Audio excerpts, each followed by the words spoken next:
thank you guys. Keep it going for Zach and for your comments and stuff. Oh, Steve. Like Zach said, I came up from Winona. I've been really stressed out lately, and so I took a yoga class, and the yoga instructor, she told me, you need to find serenity. All right. And it took me a while, but I finally did it. I found serenity. She was working at the strip club right across the river.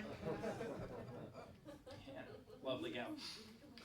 Next weekend, I have a date with Destiny.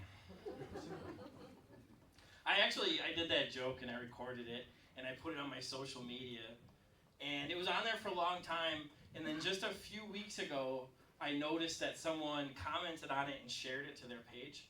And so I looked who it was, and it was a stripper from Wisconsin. I swear to God. It's like, that's like the highest form of flattery. Like, the stripper liked my stripper joke. Oh my God. Now I just gotta get my parents to like my jokes about my parents. Good to go. I do have a lot of family here tonight. I'm glad you guys came. Thank you. That's great. My folks say hi.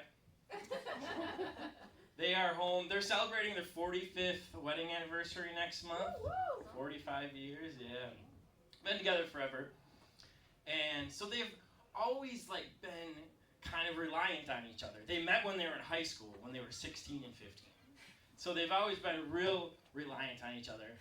And it worries me that one day my mom is gonna pass away, and we're gonna have to take my dad to the nursing home, and we're gonna explain to them that, he's still in really good shape physically, and mentally he's all there. He's sharp as a tack. It's not like he's forgotten to do his day-to-day tasks. He just never learned how to do them in the first place. I'm not teaching this guy how to use a washing machine, you know what I mean? What I will do is I will set him up with an account on Silver Singles. It's the dating app for the chronologically advanced. And his profile would sound something like this. It'd be like, Tim, his hobbies include smoking weed and smoking weed. He's looking for someone who can cook, clean, and roll joints. My dad is great. My parents are getting a little more old-fashioned. We all share a cell phone account together. My parents, my brother, and I. So when it comes time to pay the bill at the end of the month, my brother sends me his share on Venmo, the money sharing app, and then I have to go to the bank and I have to take cash out, and I drive it over and deliver it to my parents. They then take the cash and deposit it at the same bank. Then they go home and they take this thing called a checkbook. Sure, a few of you guys have heard of it. And they write out a check for the cell phone bill.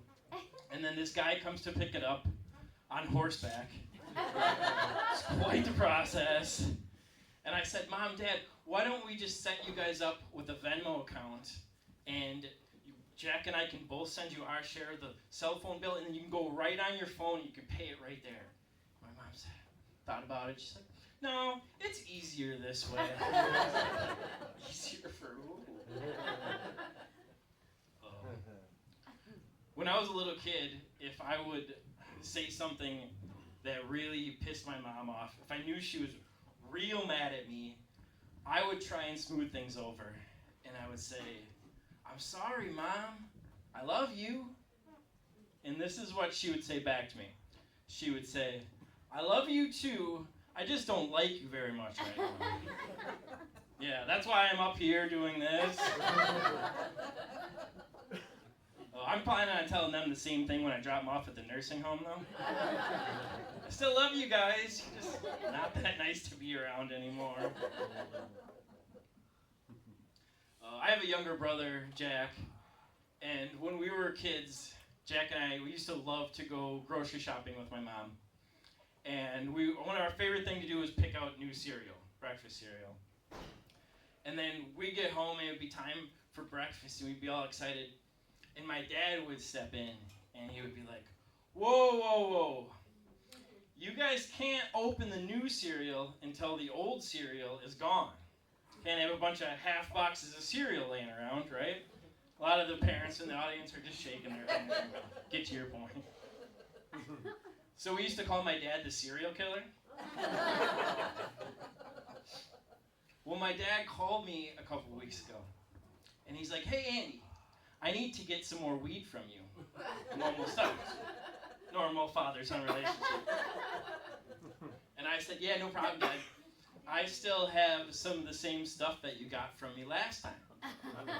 And he said, "Well, in that case, maybe I'll just wait until you get some new stuff." Some of you guys see where I'm going with this. I said, "Dad, I can't get new stuff until the old stuff is gone. Can't have a bunch of half bags of weed laying around, you know? Call me Roundup."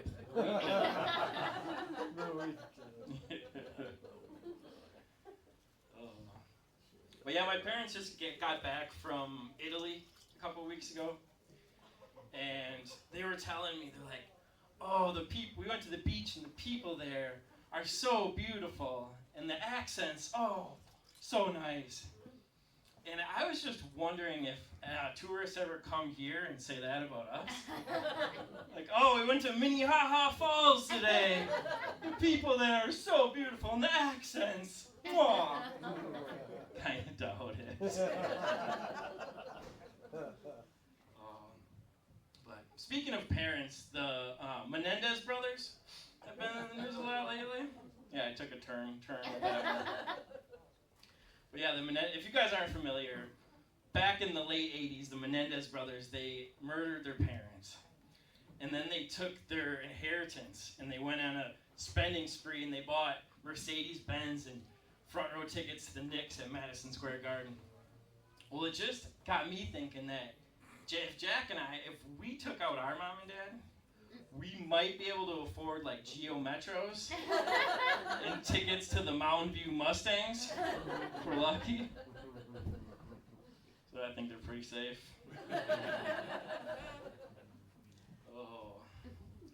I was in Milwaukee not too long ago to celebrate my grandma's 96th birthday. Yeah, give it up for Grandma, 96. She's killing it. We had a party for her in the manor where she lives. Manor is a nice name for the home that we put her in. And during the party, Grandma, I was sitting down talking to her, and she asked me, she said, "Now, Andy, are you going to perform one of your comedy strips for us today?" Comedy strip, like I'm Charles Schultz or something? And I said, "I don't know, Grandma. I don't have a lot of material for the family in the nursing home." And she looked at me dead in my eyes, got real serious. She said, "Andy, I made it 96 years. You can perform a comedy strip." All right. So I got up there and roasted the hell out of that old bag. Put me on the spot like that. Oh. Do we have any dog people in the audience? Yeah, got some dog folks. I got a couple of dogs at home. My dogs are named Nesta and Ziggy. Nesta is Bob Marley's middle name. So that's my nice roundabout way of letting you guys know that I smoke weed. Yeah.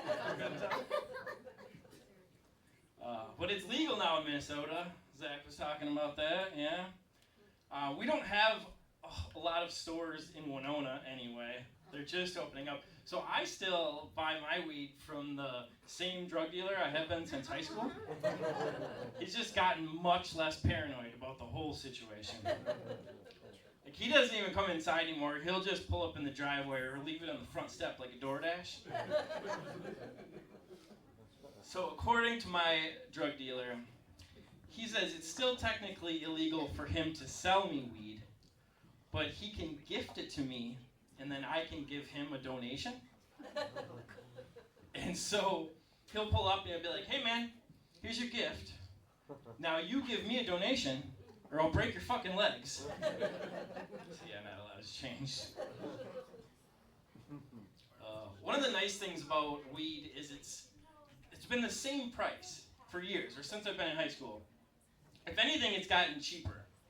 Like, over the years, weed has gradually gotten better and cheaper, while literally everything else in the world has gotten shittier and more expensive. Everything.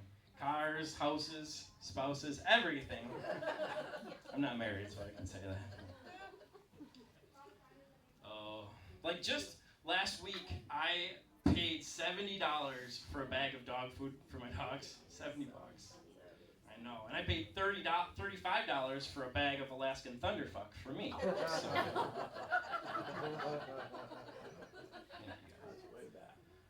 I do love my dogs, though, and sometimes they really test. They'll really put that to the test. Like, I was taking Nesta for a walk recently, and he was taking a poop. Or he was trying to, anyway. And he was doing that thing where dogs will do the poop squat, and then they walk around that way for a while. And I looked, and there was a string hanging out of his little butthole.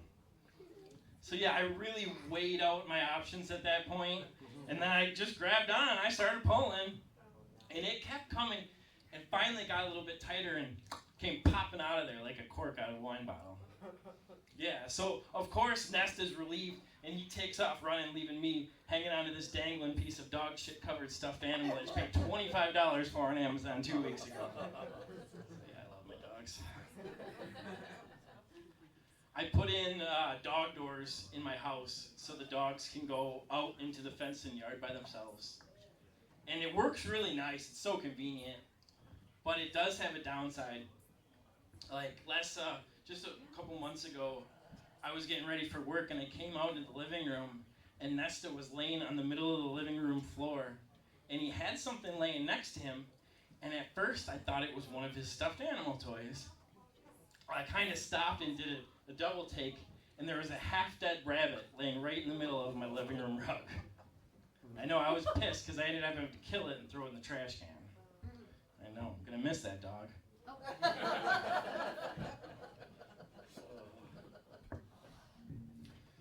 Oh yeah, it's great to be here doing comedy for you guys. Yeah, thank you. I'm also a minister, if you guys couldn't tell. I'm a man of the cloth. Thank you. My friends got married a few years back, and they asked me if I would get ordained and perform their wedding ceremony, which was really nice. It was right after I told them, hey, I should get ordained and perform your wedding ceremony. I really had no idea the process of becoming an ordained minister. And so I just Googled it. And it took me to this website. And it asked me to enter in my information, my name, age, address. So I typed it all in. And it asked, it's like, are you sure your information is entered correctly? So I clicked yes. Congratulations, you're an ordained minister. It's like, you should think it'd be a little bit harder than that, honestly. But I wrote them a really nice wedding speech, and at the end I put, with the power given to me by the state of Minnesota and www.getordained.org. Now pronounced U.S. Pennsylvania. That's the actual website I used, too. But I'm a single guy. I've been doing the dating apps. Anyone else doing the dating apps? Yeah? Couple? Not silver singles yet, but I've been doing the apps, and haven't had a lot of luck with online dating. But after I got my dogs, Nesta and Ziggy, I put them in all of my dating profile pictures. Hell yeah. Yes. That'll make you get And my matches went up 300%. They did. They went from 1 to 3. Did the numbers, that's 300%. And I met one girl. I matched with her on the apps, and her profile said that she was in an E&M relationship. So I really had no idea what that meant. If you guys aren't familiar, E&M stands for ethical non-monogamous. So non-monogamous meaning she's married, but she sleeps with other people.